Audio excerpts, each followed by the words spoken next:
What's up, guys? This is Boondocks here, and I've been playing Wildstar a little bit since the pre-launch head start thing for anyone that pre-ordered. It's been available, and I've been playing as my spell slinger. So I'm not sure if I want to keep going with spell slinger. I really liked it the first time I played it during the beta, and I'm definitely still enjoying it, but I keep feeling like I might want to mix it up, because traditionally I've always enjoyed playing the more melee DPS type. So I've actually been thinking I want to switch to Stalker. On top of that, Stalker is actually really good for leveling with, since it's got so much burst damage. Besides that, though, I've been kind of just leveling up a little bit. I've recently hit 15, so that means I now have access to something called adventures. The first one you unlock is at level 15. You have to come here to Ilium in order to get it. Fortunately, you actually have the flight path here automatically unlocked whenever you start the game. So, in addition to that, all I'm really going to show right now is some of the stuff that I kind of forgot to mention previously, mostly about skills and crafting. So for starters, let's go into the skills menu. So it's hotkeyed for B for me, and as you can see, it comes with a few different tabs. First, your two main tabs are abilities and amps. So, just talking about abilities, these are obviously the things you cast, and similar to the original Guild Wars, and to a lesser extent Guild Wars 2, you're only able to have so many abilities active at any given time. I say lesser extent for Guild Wars 2 because they're based off your weapon choice, and it was very different. But this is the general setup. And in addition to that, you can increase your overall abilities, or the power of your different abilities, depending on which one you use more. So, firstly, you're going to have the 4 separate tabs. The last one, first one I'm going to talk about, is the Paths tab. The reason that this one's not very important is these are just the things you unlock from leveling up your Path ability. My character is the Scientist, so I have Holographic Distraction. The issue with this is it's actually on a 2-second cast time, but it does stay up for a decent amount of time, and it's supposed to distract enemies. The real reason I think this will be fun, though, is because of the summon group. It gives all your members an option to teleport to you. This is helpful because sometimes if you die, if you misclick, your teammates can get teleported away from you, and it gets kind of frustrating. The last one, create a portal to the capital city, seems less important to me, because they've added in a new teleport ability that's very easy. Oh, never mind. This guy's on a freaking long cooldown, like 24-hour cooldown. So, okay, never mind. Yes, this last ability, since its cooldown's 120 minutes, so 2 hours to go back to the capital city, as opposed to a whole day to insta teleport back, and obviously it saves time versus flight paths. So, as for your other 3 trees, each character has these 3 same trees. They don't break it down into any special namings depending on your class type. Assault typically makes up your damaging abilities, though some of your utility and support abilities will have them as well. But for the Spell Slinger, this is basically all of your attack abilities. Some you actually need to unlock by finding amps, and you also have to purchase them, and they can get somewhat expensive, especially near the end, and it starts costing 1 gold. It's obviously not going to be expensive end game, but where I am right now, at only 2.4 gold, it's kind of costly to just try to buy everything at once. So I can obviously go through and try to explain all these, but that seems kind of pointless right now. Instead, I'm just going to point out that you have all the different abilities. This is how you get to move them around. You can just change the slots as so, and then as you also get to higher levels, you can power up your abilities. For instance, if I were to take a point away from this one, I could then add a point into my Wild Barrage. So if I typically found myself using Wild Barrage more often, I could add extra points. And this becomes important because, as you can see, for each tier upgrade it gains plus 5 damage per shot, and an additional plus 5 when surged. So this value will also increase as your level goes up, just for enemy scaling purposes. At tier 4, it now will hit 10 foes instead of just the 5 it normally does. So you have more AoE damage, and at max level, it snares foes for 50% movement speed for 0.5 seconds.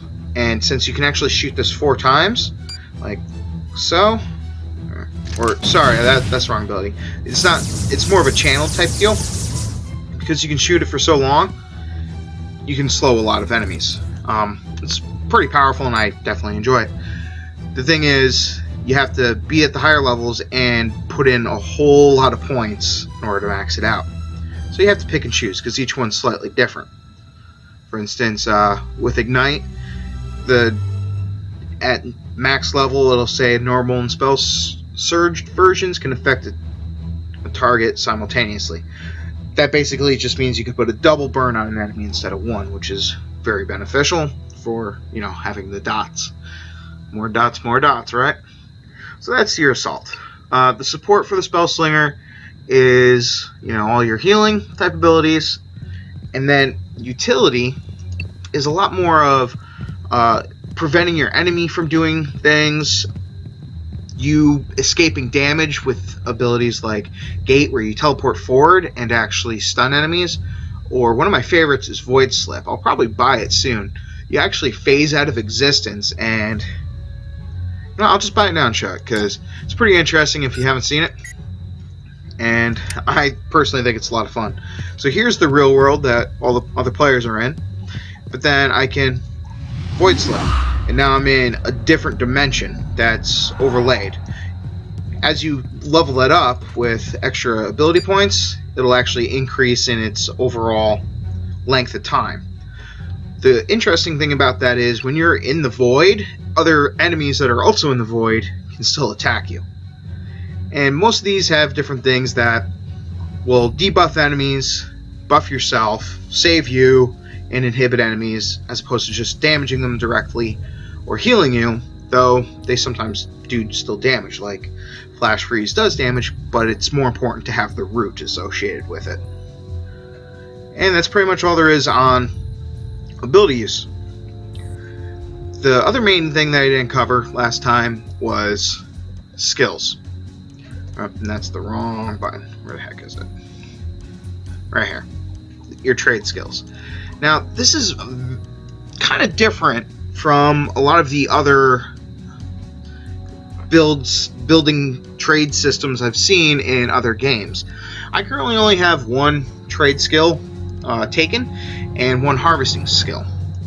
I'm a tailor, so I actually don't have to harvest for my material, similar to in World of Warcraft, where the cloth worker didn't need to have or I think they were still called a tailor in that as well.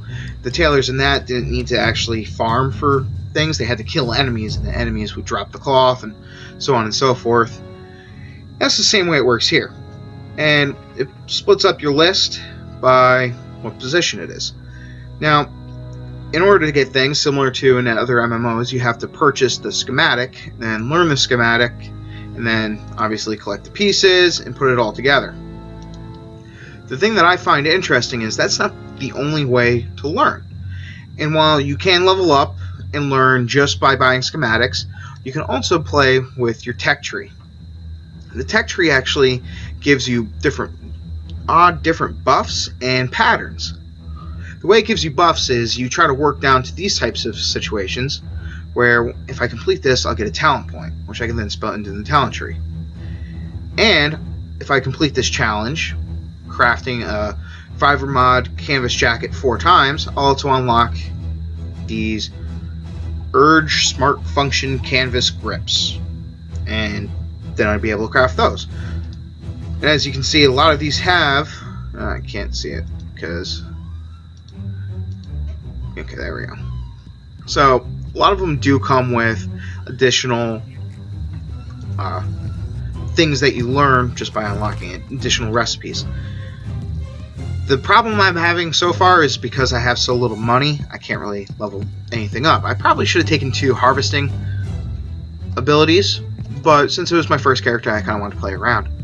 So then, as you can see here, after you get these talent points by completing challenges, you can come over and spend it in your talent section. So at level 1, I gotta have 4 points in order to get to level 1, and then you can put points into unlocking these, I believe, don't quote me, maybe you just get it in general. Either way, it's pretty nice because, for instance, here I get an experience gain from whenever I start crafting things, so that way I actually level up faster. You'll be able to use all uncommon chips. Additionally, your markers affix your items you're crafting. Not 100% sure what that means, but as you can see, you get a bunch of different things going all the way up through. So it's a different system than I'm typically used to, and I very much appreciate that, in fact. So right now I'm going to show what you need to do in order to craft. You have to find a crafting table, which can be relatively annoying, but I mean, you have to typically do that in a lot of games. I mean, World of Warcraft, in order to be a blacksmith, you had to find the friggin' anvil and the forge in order to smelt stuff. I think the leather worker and the tailor were able to go pretty much anywhere they wanted. The enchanter could go wherever they wanted. Eventually, I know at first they couldn't. So here you have your crafting station. So you just clicked on it, then you go into schematic. Now, say I want to craft. Let's see if I got anything good to craft. Or I'll come into my tech tree rather. See if there's anything here that I want to do. So, okay, so if I want to get canvas cloth, I can apparently also collect plant parts in order to level it up. Sadly, I forgot that, so I wasn't really worried about farming up those plant parts, which I probably should have. So right here, I need to craft 3 flexible canvas boots. It tells you your objective, so all you have to do is click on it. And then that new schematic will pop up here. It won't show up immediately. All you have to do is click, and you get right into it. You also have quartz power cores. You can get power cores by disenchanting or scavenging rather items, and that's how you unlock these. So in order to make these boots, all you have to do is go and load schematic. Now, once again, this is a slightly different system than usual. Typically, whenever you make something, they'll have either preset stats or they'll roll randomly for you. This has slight randomness to it, but you also can build your own. For instance, if I just click in a quartz, the better quality I have, the more power I get to work with, and power comes into play in a second. But since I don't really want to equip these and I'm not too worried about it, I'm just going to use a rough one instead of my non-rough. So it automatically rolls for you 1 stat. +8 right now to finesse. Finesse is my primary damaging stat, so that wouldn't be too bad. So now I come over here and I look. As you can see, there's 3 different sections. So you have your more physical damaging section, you have your mental and health section, and then you have your insights or your tech section. And it'll also randomly say best match. So if I click on best match, and then it gives me a +3 with 5, taking a 5 power out of my total power core.